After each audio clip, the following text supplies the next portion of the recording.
जय Hind. Properties of triangle में आज बात करेंगे टाइप्स ऑफ ट्रायंगल की। ट्रायंगल को दो प्रकार से बांटा जाता है, एक बेस्ड अपॉन साइड, दूसरा बेस्ड अपॉन एंगल।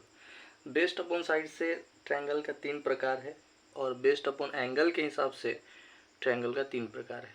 तो बेस्ड अपॉन साइड से जो ट्रायंगल का प्रकार है, स्केलिन ट्रायंगल, आइसोस्केल्स ट्रायंगल और इक्विलेटरल ट्रायंगल। स्केलिन ट्रायंगल किसको बोलते हैं? जिस ट्रायंगल का तीनों भुजा अलग अलग होता है, मतलब जिस ट्रायंगल के तीनों भुजा का लेंथ सेम ना हो, अलग अलग हो। जैसे ये 5 हो सकता है, ये 6 हो सकता है, ये 7 हो सकता है। ठीक है, यानी कि सारा तीनों भुजा अगर अलग अलग लेंथ का हो और तीनों एंगल अलग अलग हो, तीनों एंगल भी अलग अलग हो, तो उसको स्केलिन ट्रायंगल बोलते हैं। आइसोस्केल्स ट्रायंगल किसको बोलते हैं? कि जिस ट्रायंगल का दो भुजा, दो साइड्स इक्वल होता है। ठीक है, आइसोस्केल्स वो ट्रायंगल जिसके दो साइड इक्वल होते हैं और जो साइड इक्वल होते हैं उसके सामने वाला एंगल भी इक्वल होता है, उसको आइसोस्केल्स ट्रायंगल कहते हैं। ठीक है, इक्विलेटरल ट्रायंगल किसको कहते हैं? जिसके तीनों साइड्स इक्वल होते हैं और तीनों एंगल भी इक्वल होते हैं।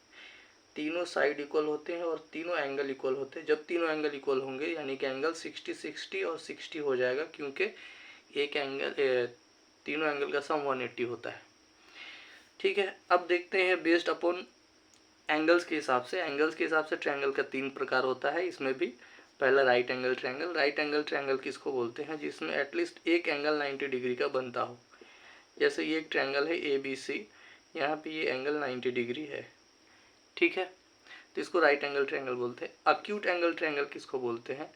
जिसमें एंगल जो है, ठीक है, जिस ट्रायंगल में एंगल जो है,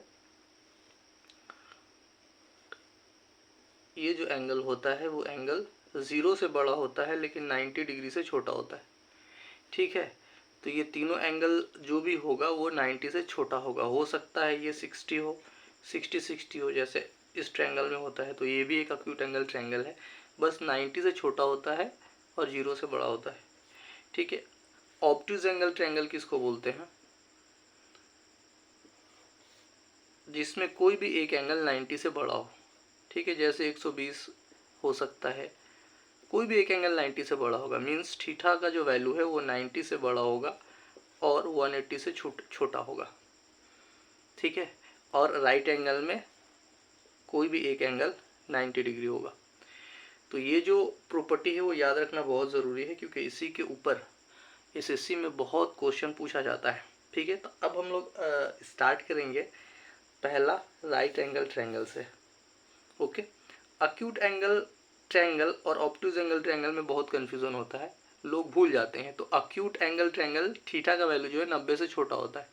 कोई भी सारा एंगल जो होता है, तीनों एंगल 90 से छोटा होता है। ठीक है, याद रखना 90 से छोटा होता है। बच्चे छोटे होते हैं वो बहुत क्यूट होते हैं। ठीक है, जैसे एक छोटा सा ट्रिक है कि बच्चे बच्चे बहुत क्यूट होते हैं क्योंकि वो छोटे होते हैं।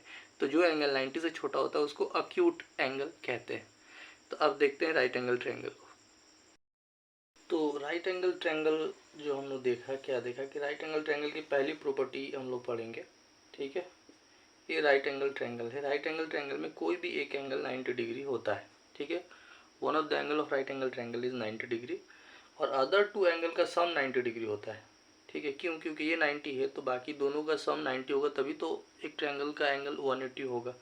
अब यहाँ पे कुछ भी हो सकता है। ठीक है, जैसे एंगल बी जो है वो 90 डिग्री है, तो angle A plus angle C ये 90 डिग्री होगा। अब एंगल ए और सी कितना कितना होगा ये नहीं पता, ये कुछ भी हो सकता है।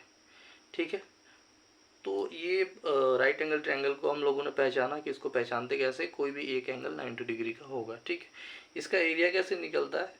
एरिया से पहले हम लोग जानेंगे कि ये जो 90 डिग्री का सामने होता है ना, जो सबसे बड़ा भुजा, उसको हाइपोटेन्यूज कहते हैं। ठीक है, और 90 डिग्री के साथ जो एंगल जो सामने गिरा होता है AB, इसको परपेंडिकुलर कहते हैं, और जो नीचे होता है इसको बेस कहते हैं। ठीक है, तो एरिया कैसे होता है? 90 डिग्री या फिर जो भी एक 90 डिग्री का एंगल होता है, इसमें एरिया हाफ इंटू ये base into height means AB। तो ये एरिया का फॉर्मूला होता है। ओके, पेरीमीटर कैसे निकलेगा? सारा साइड को सम कर देंगे, sum of all side is called perimeter. Sum of all side, ये तो सारा ज्योमेट्रिक फिगर का यही होता है। ठीक है, ये साइड ए है, ये बेस है बी, ये परपेंडिकुलर है पी, या हाइपोटेन्यूस है एच, तो सम ऑफ ऑल साइड क्या होगा, P plus B plus H, या फिर A plus B plus C, जो भी आप नाम रख लो इसका। ठीक है, कभी कभी क्वेश्चन में राइट एंगल आइसोस्केल्स ट्रायंगल के बारे में बात होता है। ठीक है, कि ये आइसोस्केल्स भी और राइट एंगल भी है। तो आइसोस्केल्स ट्रायंगल किसको बोलते हैं, जिसमें दो साइड इक्वल होता है ना। और आइसोस्केल्स राइट एंगल ट्रायंगल की बात करेगा तो एक 90 डिग्री भी होगा, और ये दो साइड इक्वल होता है, यानी परपेंडिकुलर और बेस इक्वल होता है। हाइपोटेन्यूस तो सबसे बड़ा साइड होता है, वो इक्वल होगा नहीं कभी भी। ठीक है, तो इसमें क्या होता है कि अगर ये 90 डिग्री का एंगल है, तो यानी कि ये दोनों एंगल प्लस होके 90 होना है। तो अगर ये दोनों साइड इक्वल है, और आइसोस्केल्स ट्रायंगल में प्रॉपर्टी है कि ये जो भी दो साइड इक्वल होता है उसके सामने वाला एंगल भी इक्वल होता है, यानी कि ये 90 होना है तो ये 45 और 45 होगा। ठीक है, तो isosceles right angle isosceles triangle की कभी बात करेगा तो ये फॉर्म हम लोगों को दिमाग में रखना है। तो ये था प्रॉपर्टी, इसके ऊपर क्वेश्चन आएंगे, वो हम लोग आगे देखेंगे।